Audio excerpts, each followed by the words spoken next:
Welcome back. If you're looking for something to do with the kids, why not share a project you did as a child? Grand Rapids Press craft expert Jennifer Ackerman Haywood of CraftSanity.com is here to show us how to weave with fabric on the old potholder looms we used as kids. I remember doing this as a child. Yeah, and most people use loopers, and I did a segment not long ago. It was about a couple months ago we did a segment on the looper version, and now we're going to do fabric. Okay. So what I did is I brought with me the old just metal version that we used as kids. And let me back this up. Basically, this is a ripped up just scrap fabric. First thing I do is just start with knotting it on, just tie like it this. to your loom. Just tie it to the loom, top corner, and then you just go through all the pegs. We'll go around all the pegs.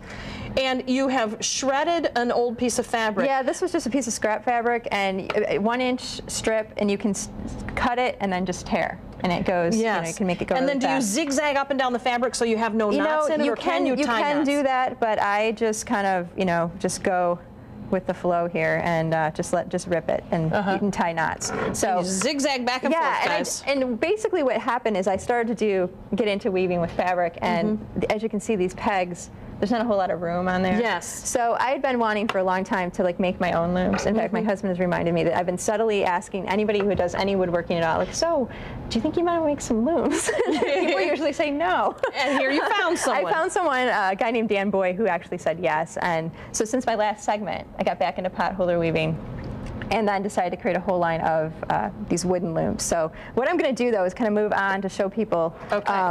Okay, we got this. This is the whole thing wound on, all the fabric here. Yes. I come back with a second color, knot it to the corner, right next to where I knotted before. And just like you're holding a looper, I hold this doubled, and just go over under every group of two, all the way across. And then you go all the way across and loop it onto your other opposite peg here. And this is a size that I wanted to be able to make Christmas ornaments. Or like if you're giving someone some flowers. Yeah, the coaster size, there's a coaster size. I got carried away. I got really carried away.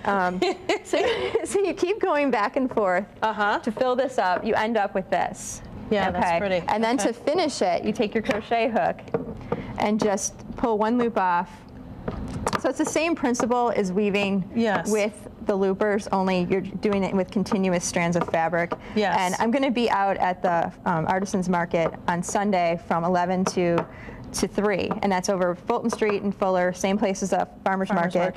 And on Sunday I'll be showing people how to do this live and in person, so if people want to try it, you can bring your old potholder loom and I'll show you what to do. Yeah, so it's been really fun, and so you just keep going all the way around, continue doing this, and then you end up with a cute little ornament out of it. Yeah, and I mean you can make just old bed sheets. I mean, this was an old sheet that I this is spectacular. Turned into just a placemat, you know. And basically, what happens is when you warp these up, you're halfway done with your weaving, because you only have to weave in one direction then, you know. And it's really fun. And then the biggest size that I kind of stopped production at. Check this out, guys. The rug loom, and that's one that's really fun too. And I can't wait to get that one off. That is going to be a beautiful, beautiful rug. Okay, we got some graphics, some pictures to show. Yes, my craft column this week is about Sally Melville, who is a famous knitter. She's well known. She's written several books, and she just wrote a book with her daughter that's fabulous, because her daughter and her style they meld well together. She's going to be in town in September. The workshop is really popular, so call Threadbender in Wyoming really soon if you're interested.